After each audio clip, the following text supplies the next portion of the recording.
আসসালামু আলাইকুম বন্ধুরা, আপনারা কেমন আছেন? আমি আলহামদুলিল্লাহ। সকাল সকালে পাকঘরে চলে আসলাম। আজকে আবার গেস্ট আসবে, তার জন্য রান্নাবান্নার আয়োজন করতেছি। এখানে দেশি কই মাছ তেলের উপর একটু ভেজে নিচ্ছি, হলুদ লবণ মরিচ দিয়ে মাখায়ে তেলের উপর হালকা একটু ভেজে নিচ্ছি।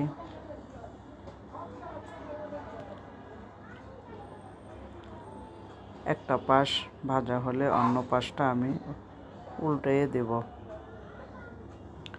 এটা একদম দেশি কই মাছ।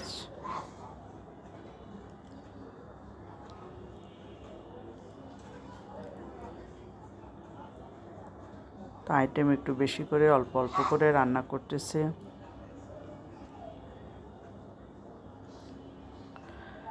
মাছটা ভাজি হয়ে গেল, এবার আমি পেঁয়াজ দিয়ে তেলের উপর ভাজি করতেছি।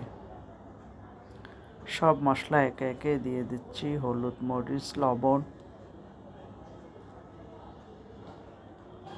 এখন তেলের উপর ভেজে নিচ্ছি। এবার একটু পানি দিয়ে দিচ্ছি, তা নাহলে মশলাটা পুড়ে যাবে। এখানে জিরা বাটা, আদা বাটা, রসুন বাটা সমস্ত মশলা দিয়ে এখন ভালোভাবে কষিয়ে নিচ্ছি।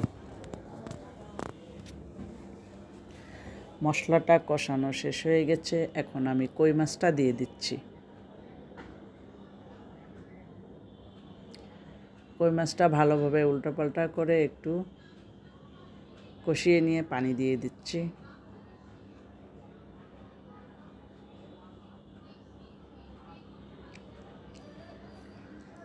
ধনিয়া পাতা দিয়ে একটু কাঁচা ঝাল দিয়ে মাছটা রান্না করা শেষ হয়ে গেছে। এবার আমি চিংড়ি মাছ, গলদা চিংড়ি ছিল ফ্রিজে, হঠাৎ করে আমার একটা কাজিন আসবে বলল, তার জন্য সকালে আয়োজন করতেছি। বলল সকালে আসবে, তো বললাম আমাদের সাথে সকালে এসে খাওয়া দাওয়া করবা, আসো। তাই ছোটোখাটো একটু আয়োজন করলাম। চিংড়ি মাছটা তেলের উপর ভেজে নিলাম। এখন পেঁয়াজটা বড় বড় ফালি করে পেঁয়াজটাও তেলের উপর ভেজে নিয়েছি। এখন মশলা দিলাম, মশলাটা পুড়ে যাবে তার জন্য একটু পানি দিলাম। মশলাটা ভালোভাবে কষিয়ে নিচ্ছি। কষানো শেষ হয়ে গেছে, এবার চিংড়ি মাছটা দিয়ে দিলাম। ভালোভাবে উল্টাপাল্টা করে চিংড়ি মাছটার সাথে মশলাটা মিলিয়ে নিলাম। এবার পানি দিয়ে দিব।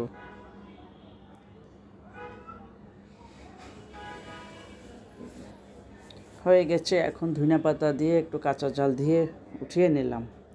এবার ডিম পাক করব, হাঁসের ডিম। শীতে হাঁসের ডিম খেতে খুবই মজা। হাঁসের ডিম আমরা এমনিতেই রান্না করতাম, গেস্ট আসবে তার জন্য আরও একটু বেশি করে রান্না করলাম। সমস্ত মশলা কষিয়ে ডিমটা দিয়ে ডিমটা উঠিয়ে নিচ্ছি। বেশি শক্ত হয়ে গেলে হাঁসের ডিমটা ভালো লাগবে না খেতে, ভিতরে একটু নরম নরম থাকলে ভালো লাগবে। আমি ডিমটা উঠিয়ে নিয়েছি। ধনিয়া পাতাটা দিয়ে দিলাম। এখন আমি ডিমটাও দিলাম। ধনিয়া পাতাটা দিয়ে 1 মিনিট রান্না করলাম, তারপর ডিমটা আবারও দিয়ে দিলাম। 4টা ডিম, হাঁসের ডিম রান্না করলাম এখানে।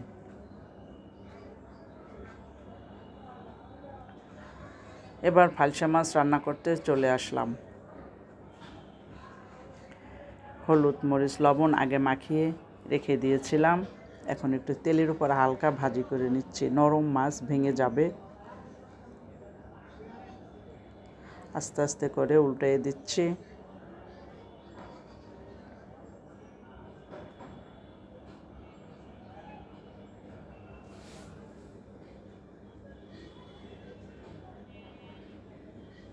সবগুলো মাছ উল্টিয়ে পাল্টাইয়ে নিচ্ছি।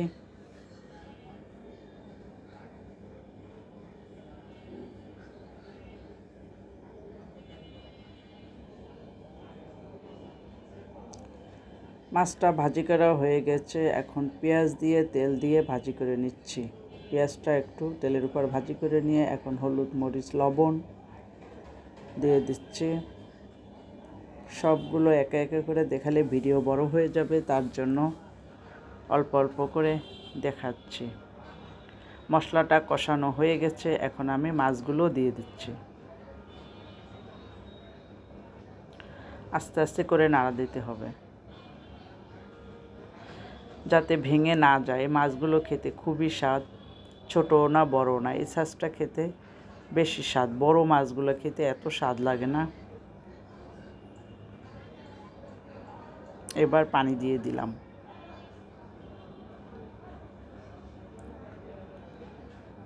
ভালোভাবে একটু কড়াইটা ধরে নাড়িয়ে দিলাম। এবার আমি ধনিয়া পাতা দিয়ে দিলাম। পানিটা টেনে গেছে। হয়ে গেছে আমার ফালসা মাছ রান্না। সকালবেলা আমি উঠি এতগুলো আইটেম শুরু করলাম। এবার আমি শাক রান্না করতে চলে আসলাম। ছোট ছোট গুঁড়ি গুঁড়ি চিংড়ি মাছ দিয়ে লাল শাক ভাজি করতে আসলাম। একদম সকালবেলা লাল শাকটা আনা হয়েছে। লাল শাকটা খুবই সুন্দর ছিল এবং লাল ছিল। রান্না করার পর খুবই সুন্দর লাগছে। আমি খাওয়া দাওয়ার পরে ভয়েস দিচ্ছি। এই যে লাল শাকটা দিয়ে দিচ্ছি। একদম লাল টকটকা ছিল শাকটা। উল্টাপাল্টা করে এখন আমি ভালোভাবে ঢেকে দিব। এই যে কতগুলো পানি বের হচ্ছে, একদম লাল শাকটা।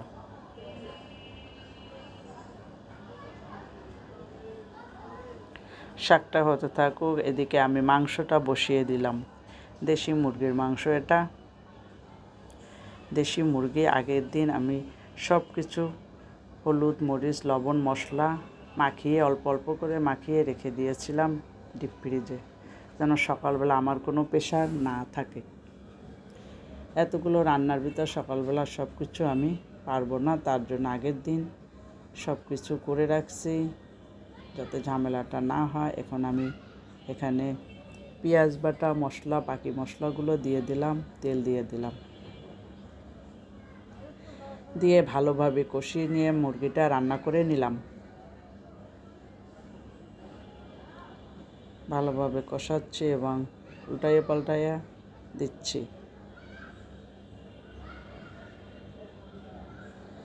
হয়ে গেছে রান্নাবান্না। কী কী রান্না করলাম তা আপনাদের সাথে শেয়ার করতেছি। টেবিলে পরিবেশন করলাম। এটা হচ্ছে কই মাছ, ফালসা মাছ, সাদা ভাত, মুরগির মাংস, এটা হচ্ছে চিংড়ি ভুনা, ডিম ভুনা। আর আমার মার জন্য কি নিয়ে আসলো, এক ঝুড়ি ফল নিয়ে আসলো। আমার খালাতো বোন আসলো আমার মাকে দেখতে।